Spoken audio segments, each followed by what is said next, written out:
ఈ అవకాశం ఇచ్చినటువంటి పాస్టర్ సార్ గారికి, పాస్టర్ అమ్మకి నా హృదయపూర్వక కృతజ్ఞతలు తెలుపుకుంటున్నాను. యోహాను రాసిన సువార్త 20వ అధ్యాయము 1 నుండి 10 వచనములు చదువుకుందాం. ఆదివారమున ఇంకను చీకటిగా ఉన్నప్పుడు మగ్దలేని మరియా పెందలకడ సమాధి యొద్దకు వచ్చి సమాధి మీద ఉండిన రాయి తీయబడి ఉండుట చూచెను. గనుక ఆమె పరుగెత్తుకొని సీమోను పేతురు నొద్దకును యేసు ప్రేమించిన ఆ మరి ఒక శిష్యుని యొద్దకును వచ్చి ప్రభువును సమాధిలో నుండి ఎత్తుకొని పోయిరి. ఆయనను ఎక్కడ ఉంచిరో ఎరుగమని చెప్పెను. కాబట్టి పేతురును ఆ శిష్యుడును బయలుదేరి సమాధి యొద్దకు వచ్చిరి. వారిద్దరును కూడి పరిగెత్తుచుండగా ఆ శిష్యుడు పేతురు కంటే త్వరగా పరిగెత్తి ముందుగా సమాధి యొద్దకు వచ్చి వంగి నారబట్టలు పడియుండుట చూచెను గాని అతడు సమాధిలో ప్రవేశింపలేదు. అంతటా సీమోను పేతురు అతని వెంబడి వచ్చి సమాధిలో ప్రవేశించి నారబట్టలు పడియుండుటయు ఆయన తల రుమాలు నారబట్టల యొద్ద ఉండక వేరుగా ఒక చోట చుట్టి పెట్టుటయు చూచెను. అప్పుడు మొదట సమాధి యొద్దకు వచ్చిన ఆ శిష్యుడు లోపలికి పోయి చూచి నమ్మెను. ఆయన మృతులలో నుండి లేచుట అగత్యమని లేఖనము వారింకను గ్రహింపరైరి. అంతటా ఆ శిష్యులు తిరిగి తమ వారి యొద్దకు వెళ్ళిపోయిరి. దేవుడు ఇచ్చిన వాక్యం దీవించు.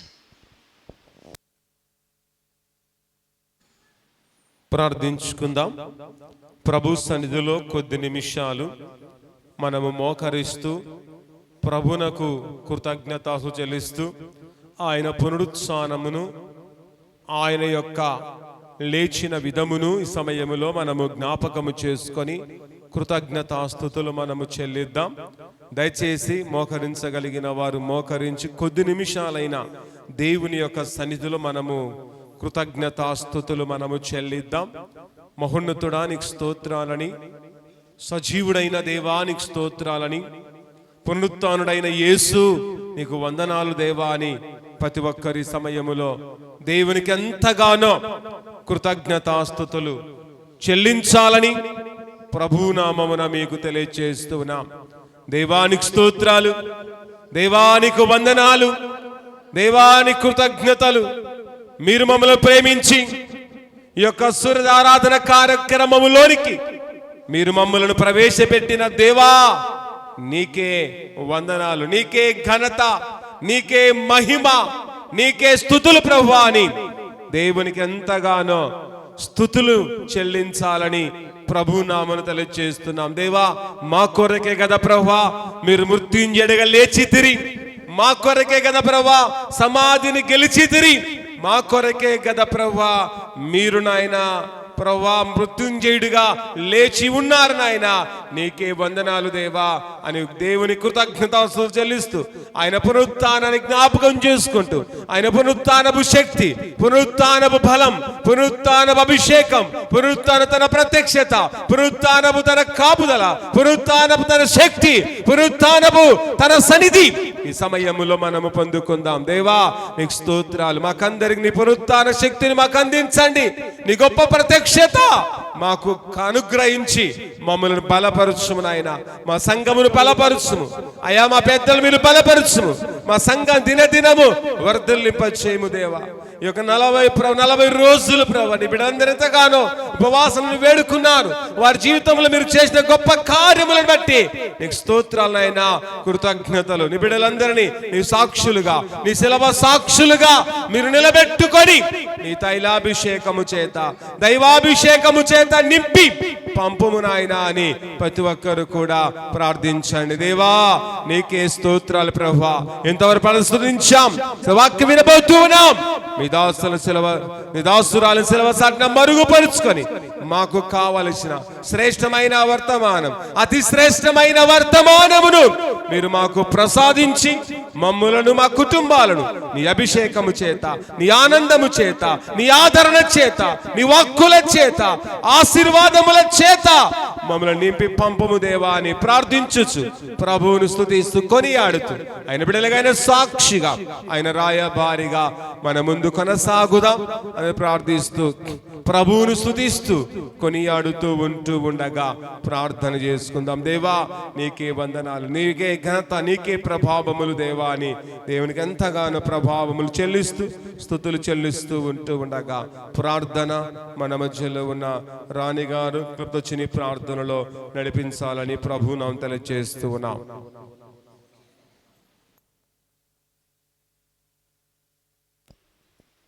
పరిశుద్ధుడా పరిశుద్ధుడా ప్రేమగల తండ్రి, కృపగల దేవ, నీ పరిశుద్ధమైన పాదములకు వందనములు, స్తుతులు, స్తోత్రములయ్యా. గడిచిన దినములు, గడిచిన మాసములంతయు మమ్మల్ని ఎంతగానో కాచి కాపాడి ఆదరించి సంరక్షించినందుకు వందనాలు, స్తోత్రాలు ప్రభువా. అయ్యా, గడిచిన ఈస్టర్ పండుగ మొదలుకొని నేటి దిన ఈస్టర్ పండుగ పునరుత్థాన ఆరాధన వరకు, ఈ సూర్యోదయ ఆరాధన వరకు మమ్మల్ని అందరినీ సజీవులుగా ఉంచి చక్కటి ఆయుష్ను దయచేసినందుకు మీకు వందనములు, స్తోత్రములు ప్రభువా. నేటి దిన సూర్యోదయ ఆరాధనకు సిద్ధపడి వచ్చిన ప్రతి బిడ్డని పేరు పేరున దీవించండి, ఆశీర్వదించండి. ఇచ్చిన కంఠస్వరముల చేత ప్రభువా, పాటల ద్వారా, వాయిద్యముల ద్వారా నిన్ను స్తుతించగలిగాము ప్రభువా. ప్రాముఖ్యమైన అంశంలోకి అడుగు పెట్టబోచుండగా నీ దైవ సేవకురాల్ని నీ పక్షంగా నిలవబెట్టుకొని ప్రభువా, మా ఆత్మలకు కావాల్సినటువంటి ప్రభువా గ్రహించుటకు మనసును దయచేసి విన్న వాక్యము మా హృదయంలో నీరు కట్టులాగున సహాయం చేయమని యేసు పరిశుద్ధ నామంలో ప్రార్థించి స్తుతించి అడిగి వేడుకొంచున్నాం మా పరమ తండ్రి, ఆమేన్. క్రీస్తునందమైన దేవుని ఈ యొక్క సమయాన్ని, ఈ యొక్క దినాన్ని దేవుడు మనకందరికీ అనుగ్రహించినందుకై మొట్టమొదటిగా దేవాతి దేవునికి హృదయపూర్వక వందనాలు తెలియజేసుకుంటున్నాను. అదే రీతిగా ఈ సమయాన్ని ఇచ్చినటువంటి మరి స్థానిక సంఘ కాపరి రెవరెండ్ ఏ ప్రభుదాసయ్య గారికి, వేదికను అలంకరించినటువంటి దైవ సేవకులకును, పెద్దలకును, పురుషులకును, స్త్రీలకును, యవన బిడ్డలందరికీ ప్రభువైన యేసు నామంలో వందనాలు తెలియజేస్తూ ప్రతి ఒక్క కుటుంబానికి ఈస్టర్ యొక్క శుభములను, పునరుద్ధాన యొక్క శక్తిని దేవుడు అనుగ్రహించలాగున తెలియచేస్తూ ఉంటున్నాను. మరి మీకందరికీ కూడా ఈస్టర్ యొక్క శుభాకాంక్షలు తెలియచేస్తూ ఉంటున్నాను.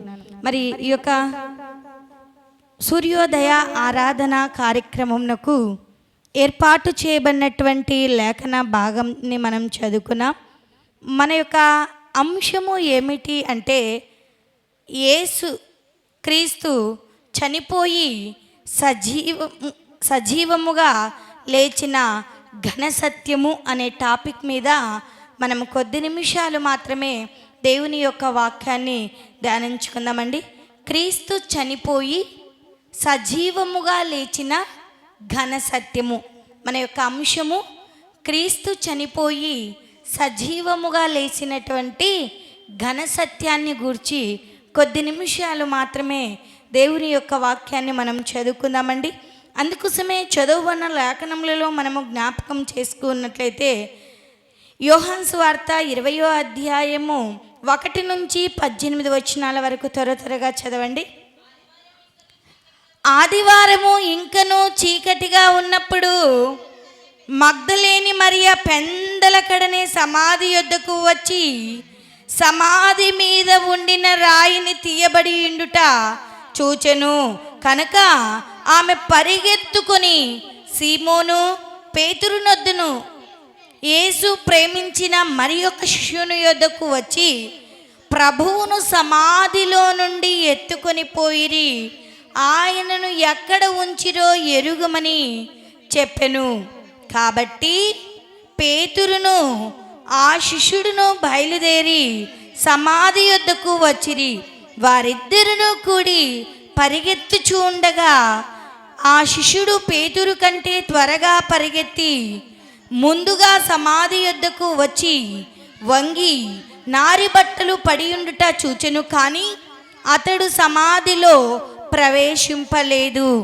అంతటా సీమోను పేతురు అతని వెంబడి వచ్చి సమాధిలో ప్రవేశించి నారబట్టలు పడియుండుటయు ఆయన తల రుమాలు నారబట్టల యొద్ద ఉండక వేరొక చోట చుట్టుపెట్టి ఉండుటయు చూచెను. అప్పుడు మొదట సమాధి యొద్దకు వచ్చిన ఆ శిష్యుడు లోపలికి పోయి చూచి నమ్మెను. ఆయన మృతులలో నుండి లేచుట అగత్యమును లేఖనము వారికి ఇంకనూ గ్రహింపరైరి. అంతటా ఆ శిష్యులు తిరిగి తమ వారి యొద్దకు వెళ్ళిపోయిరి. అయితే మరియా సమాధి బయట నిలిచి ఏడ్చుచూ ఉండెను. ఆమె ఏడ్చుచూ సమాధిలో వంగి చూడగా తెల్లని వస్త్రములు ధరించిన 2 దేవదూతలు యేసు దేహము ఉంచబడిన స్థలములో తలవైపున ఒకడును కాళ్ళ వైపున ఒకడును కూర్చుండుట కనబడెను. వారు, అమ్మా, ఎందుకు ఏడ్చుచూ ఉన్నావని ఆమెను అడగగా, ఆమె, నా ప్రభువును ఎవరో ఎత్తుకొని పోయిరి, ఆయనను ఎక్కడ ఉంచిరో నాకు తెలియదని చెప్పెను. ఆమె ఈ మాట చెప్పి వెనక తట్టు తిరిగి యేసు నిలిచియుండుట చూచెను, కానీ ఆయన యేసు అని గుర్తుపట్టలేదు. యేసు, అమ్మా, ఎందుకు ఏడ్చుచున్నావు, ఎవరిని వెతుకుచూ ఉన్నావు అని ఆమెను అడగగా, ఆమె ఆయన తోటమాలి అనుకొని, అయ్యా, నీవు ఆయనను మోసుకొని పోయిన ఎడల ఆయనను ఎక్కడ ఉంచితివో నాతో చెప్పుము, నేనును ఆయనను ఎత్తుకొని పోవుదునని చెప్పెను. యేసు ఆమెను చూచి మరియా అని పిలిచెను. ఆమె ఆయన వైపు తిరిగి ఆయనను హెబ్రీ భాషతో రబ్బూని అని పిలిచెను. ఆ మాటకు బోధకుడా అని అర్థము. యేసు ఆమెతో నేను ఇంకను తండ్రి యొద్దకు పోలేదు గనక నన్ను ముట్టుకునవద్దు, అయితే నా సహోదరుల యొద్దకు వెళ్ళి మీ తండ్రియు నా దేవుడును మీ దేవుడనైన వాని యొద్దకు ఎక్కిపోవచ్చున్నానని వారితో చెప్పెను. మగ్దలేని మరియా వచ్చి, నేను ప్రభువును చూచి తిని ఆయన నాతో ఈ మాటలు చెప్పెనని శిష్యులకు తెలియచేసెను. చాలండి. ఈ చదువుబడిన లేఖనములలో మనము జ్ఞాపకము చేసుకున్నట్లయితే ఇక్కడ మనము స్త్రీలను గురించి జ్ఞాపకము చేసుకునేవారిగా ఉండాలి. అయితే ఈ 4 శుభవార్తలలో మత్తయి సువార్త, మార్కు సువార్త, లూకా సువార్త, యోహాను సువార్త రచయితలు క్రీస్తు చనిపోయి సజీవంగా లేచినటువంటి ఘన సత్యాన్ని రాశారండి. అయితే 4 ఒకే విధమైన మాటలు రాయలేదు, ఒకే వివరణ రాయలేదు. ఒక శుభవార్తలో కనిపించే వ్యక్తులందరి గురించి అందరూ శుభవార్త రచయితలు రాయలేదు. అయితే ఇక్కడ మగ్దలేని మరియా సమాధి దగ్గరకు రావడము గురించి యోహాను రాశాడండి. మగ్దలేని మరియా సమాధి దగ్గరకు రావడము గురించి యోహాను రాశాడండి. మత్తయి అయితే వేరొక మరియా ఆమెతో ఉందని రాశాడండి. అయితే సొలోమి కూడా వెంట వెళ్ళిందని మార్కు రాశాడండి. లూకా అయితే కొందరు స్త్రీలు వచ్చారని. 4 శుభవార్తలలో రచయితలు ఒక్కొక్కరు అందరూ ఒకే రీతిగా రాయలేదు, కానీ ఒక్కొక్క రీతిగా రాసినట్లు మనం చూస్తూ ఉంటున్నాం. అయితే లూకా సువార్తలో కొందరు స్త్రీలు వచ్చారని, వారితో కూడా యోహన్నా అనే ఆమె పేరు కూడా చెప్పినట్లు మనం చూస్తున్నాం. వీటిలో ఏది నిజము అంటే అన్నీ కూడా నిజమేనండి. అయితే వారిలో ఒక ఆమె సమాధి దగ్గరకు వచ్చిందని రాస్తే మరి ఇతరులు ఎవ్వరు రాయలేదని కాదండి అర్థం.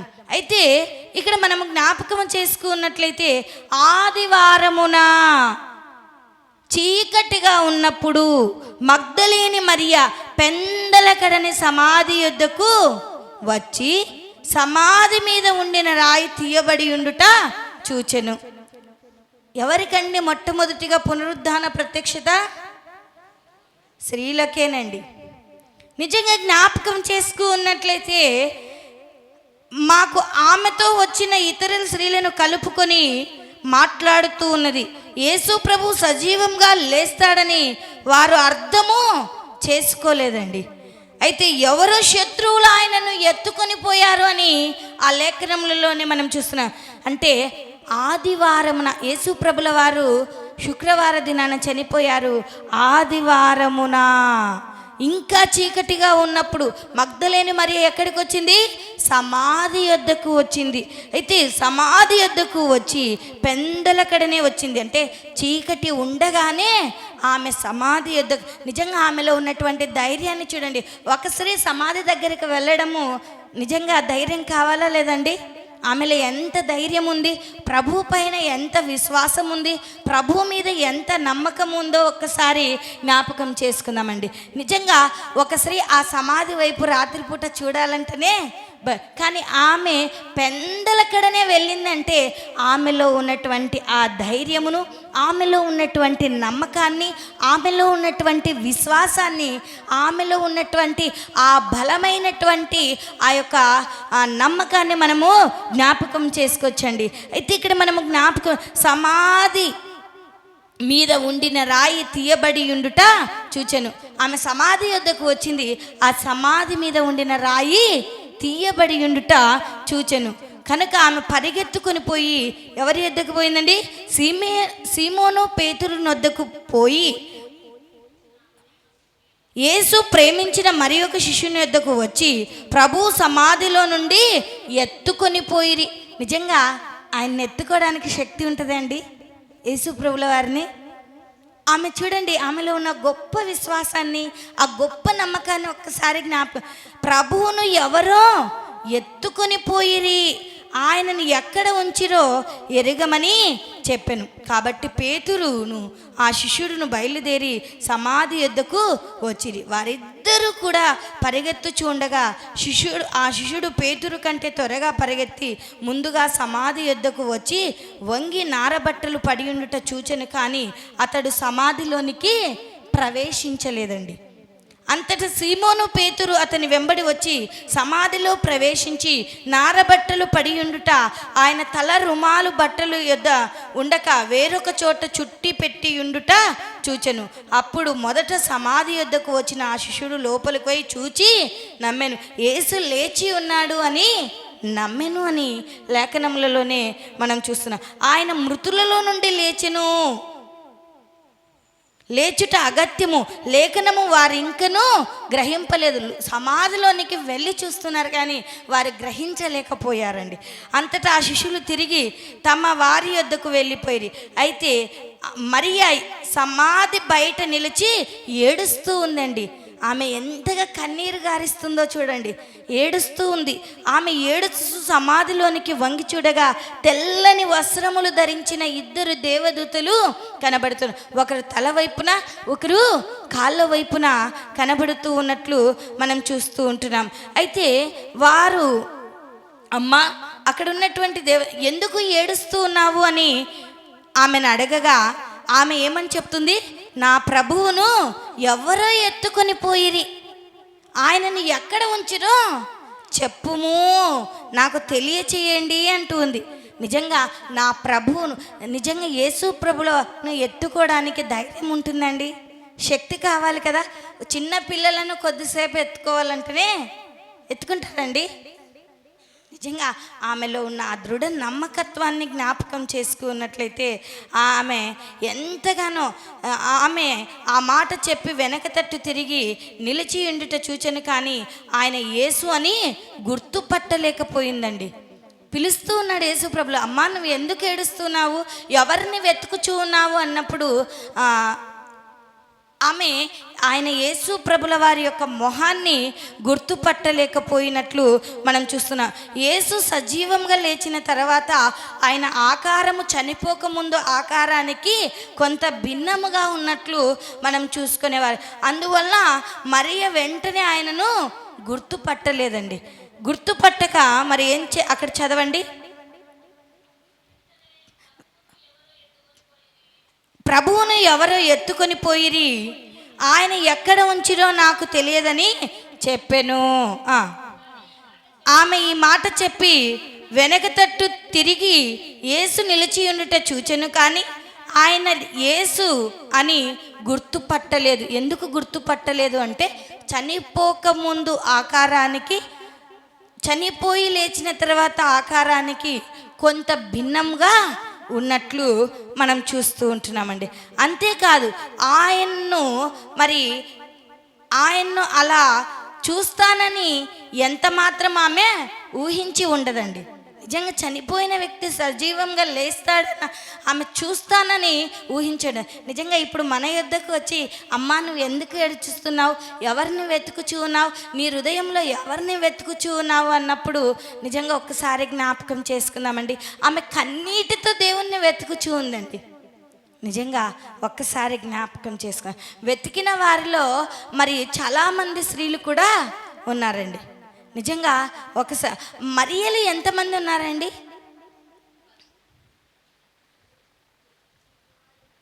6 మరియలు ఉన్నారండి. ఒకసారి రాసుకోండి.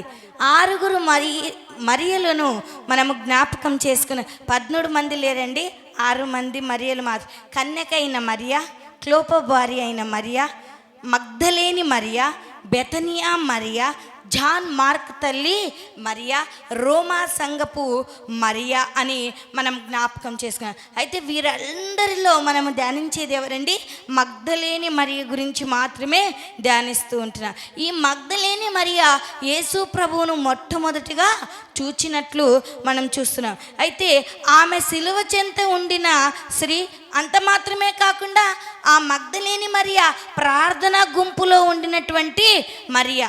అయితే తనకు కలిగిన ధనములలో యేసును సేవించినటువంటి స్త్రీ అండి మగ్ధలేని మరియా. యేసు పునరుద్ధాన ప్రత్యక్షతను ప్రప్రథముగా మొట్టమొదటిగా చూసినటువంటిది మగ్ధలేని మరియా. వీటన్నిటి ద్వారా ఈమె ప్రభువును ఎంతగా ప్రేమించిందో జ్ఞాపకము చేసుకునే వారిగా ఉండాలి. అందుకోసమే మనం అనుకుంటున్నాం 13 మంది మరియలు ఎక్కడున్నారండి? ఒకసారి జ్ఞాపకం చేసుకున్నాం. 6 మరియల గురించి మనం చూస్తున్నాం. ఎవరు వారు? కన్యకైన మరియా, క్లోప భార్య అయిన మరియా, బెతనియా మరియా, మగ్ధలేని మరియా, జాన్ మార్క్ తల్లి అయినటువంటి మరియా, రోమా సంఘపు మరియా. అయితే అందరి మరియల్లో కూడా మనం చూస్తున్నది ఎవరినండి? మగ్ధలేని మరియా.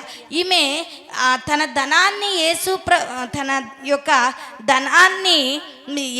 ధనముతో యేసును సేవించినటువంటి స్త్రీగా ఉన్నది అనేది జ్ఞాపకం చేసుకో. ఆమెలో ఉన్న విశ్వాసము, ఆమెలో ఉన్నటువంటి నమ్మకత్వాన్ని మనము జ్ఞాపకం చేసుకున్నట్లయితే ఆమె ఎంతో గొప్ప విశ్వాసరాలు. నిజంగా ఆయన ప్రత్యక్షతను చూడాలంటే మనకుందండి.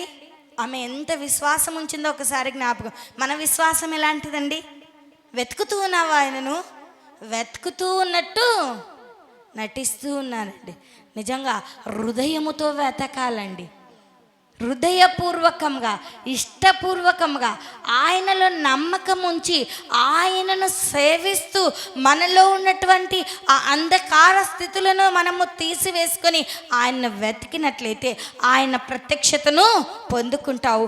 అంత మాత్రమే కాకుండా పునరుద్ధాన యొక్క శక్తిని కూడా పొందుకుంటాం. పునరుద్ధాన శక్తిని, పునరుద్ధాన బలాన్ని మనము పొందుకోవాలి అంటే మనము యేసును సేవించే స్త్రీలముగా ఉండాలి. అందుకోసమే పాపాత్మురాలైన స్త్రీ ఏం చేసిందండి? మొన్ననే చెప్పానండి. ఏం చేసింది? కన్నీటితో పాదాలను కడిగింది, తల వెంట్రుకలతో పాదాలను తుడిచింది, అత్తరుతో అభిషేకించిందండి.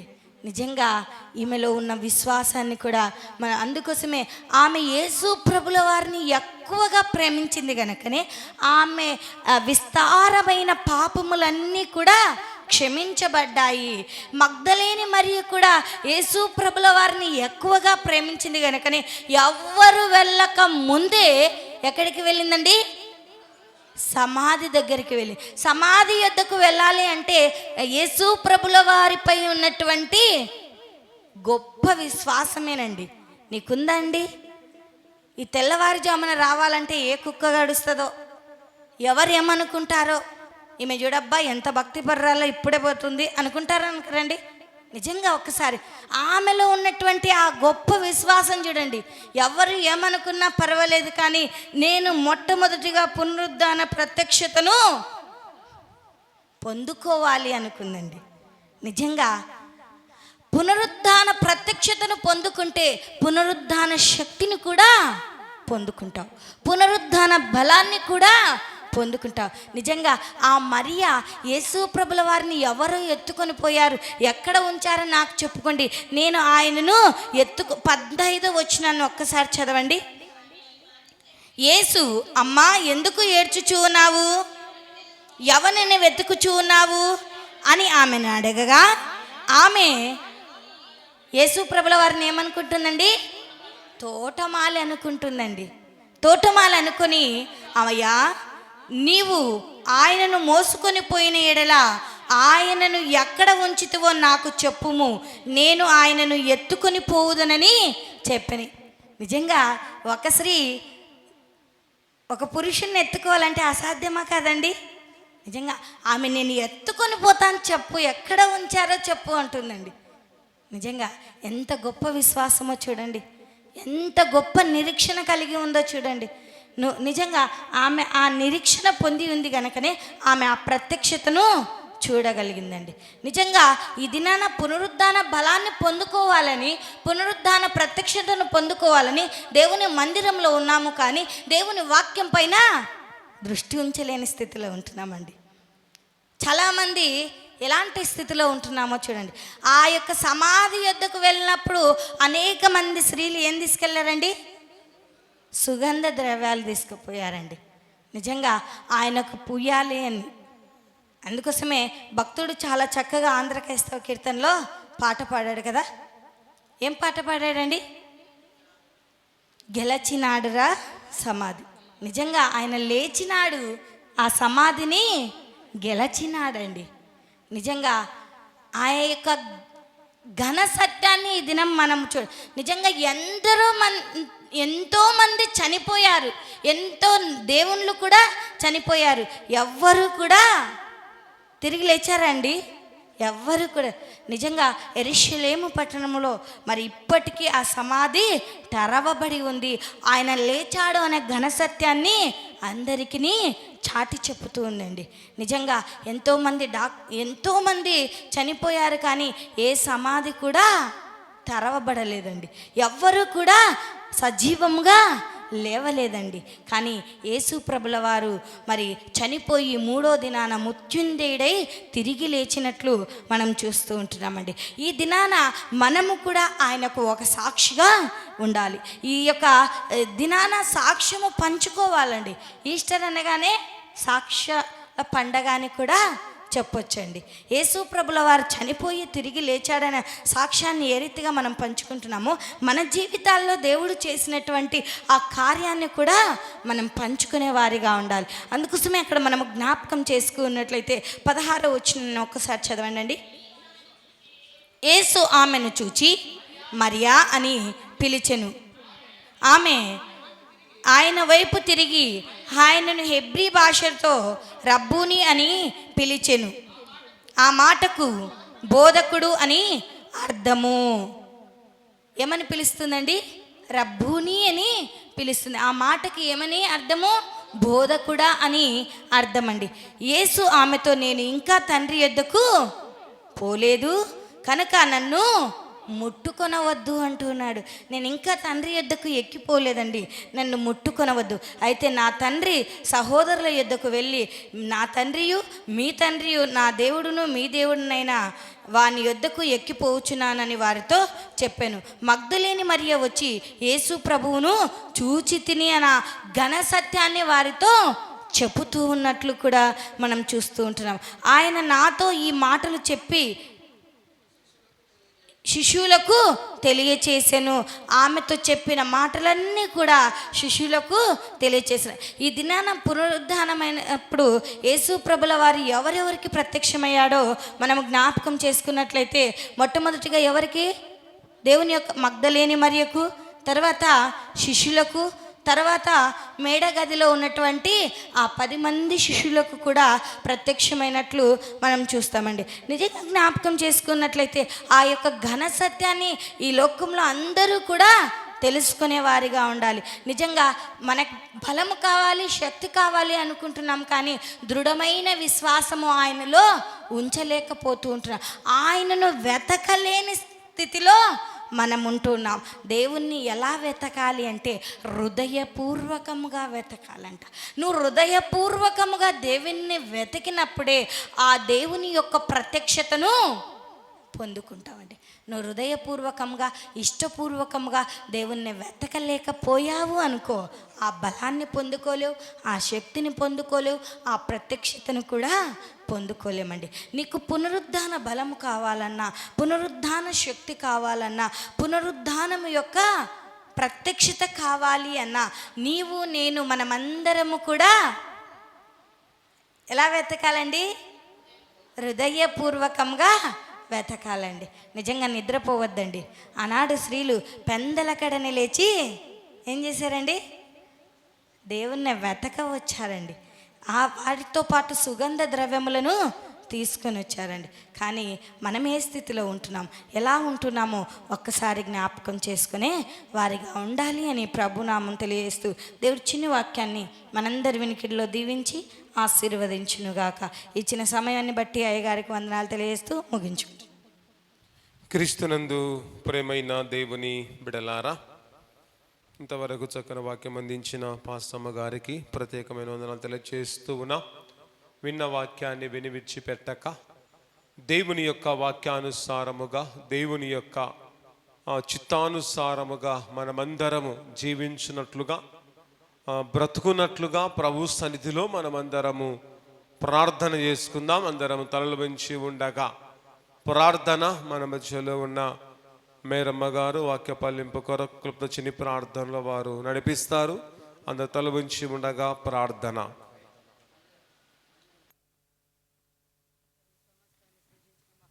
పరలోకపు రాజా, ఎక్కడిద్దరు ముగ్గురు కూడుకున్న నా మధ్య ధ్యానిస్తారో వారి మధ్య నేను ఉంటానని సెలవిచ్చిన మహా గొప్ప దేవా, నీకు స్తోత్రాలు నైనా. అయా, ఈ విశ్రాంతి రోజు ప్రభా, ఈ చక్కటి సమయాన్ని మాకు ఇచ్చినందుకు నీకు స్తుతులు స్తోత్రాలు నైనా. ఈ సమయాన్ని చూడలేక ఎందరో కాలగర్భంలో కలిసిపోయినారయ్యా. ఈ సమయాన్ని మా పేదరాలకు ఇచ్చినందుకు నీకు స్తుతులు స్తోత్రాలు ప్రభా. అయ్యా, నా తలంపులు నీ తలంపులు వంటివి కావు, నీ తలంపులు నా తలంపులు వంటివి కావని సెలవిచ్చావయ్యా. అయ్యా, ఈ విశ్రాంతి రోజునైనా సమాధిలో నుంచి ప్రభా మృత్యుంజయుడవై మూడవ రోజు తిరిగి లేచిన మహా గొప్ప దేవా, నీకు స్తోత్రాలు నైనా. అయా, అమ్మగారిని నిలబెట్టుకుని సిలువ చాటును మరుగుపరుచుకుని ఎంతో చక్కటి వర్తమానాన్ని మాకు వినిపించింది నాయన. విని విడిచిపెట్టకుండా మా హృదయాలలో భద్రపరుచుకున్నట్టుకు సహాయం మాకు దయచేయమని అడుగుచున్నామయ్యా. అయా, ముందుగానే మధ్యలేని మరియకు ఎలా కనిపించావో ప్రభా, మా పాపులకు కూడా కనిపించమని అడుగుచున్నామయ్యా. వెంటనే శిష్యులకు కూడా దర్శనం ఇచ్చావయ్యా, నీకు స్తోత్రాలు ప్రభా. చూసి నమ్మిన వానికంటే చూడక నమ్మినవాడు ధన్యుడని లేఖనాల్లో చెప్పావు, నీకు స్తోత్రాలు నైనా. నువ్వు చెప్పిన ప్రతి మాటను ప్రభా నీ దాసురాలు నిలబెట్టుకొని ఎంతో చక్కటి వర్తమానాన్ని వినిపించింది నాయన. ఇక్కడ చేరిన ప్రతి ఒక్క బిడ్డ విని విడిచిపెట్టకుండా మా హృదయాలలో ముద్ర వేసుకుని వాక్యానుసారంగా మేము నడుచుకున్నట్టుకు సహాయాన్ని దయచేయమని అడుగుచున్నామయ్యా. అయ్యా, పాపుల కొరకు ఎన్నో శ్రమలు అనుభవించి ప్రభా మూడవ రోజు ప్రభా మృత్యుంజయుడవై సమాధిలో నుంచి పాపుల కొరకు తిరిగి మరి లేచావయ్యా, నీకు స్తోత్రాలు నైనా. అయ్యా, నీ చిత్తమైతే, నీ రాకడ ఆలస్యమైతే మరొకసారి నీ సన్నిధానంలో ప్రభా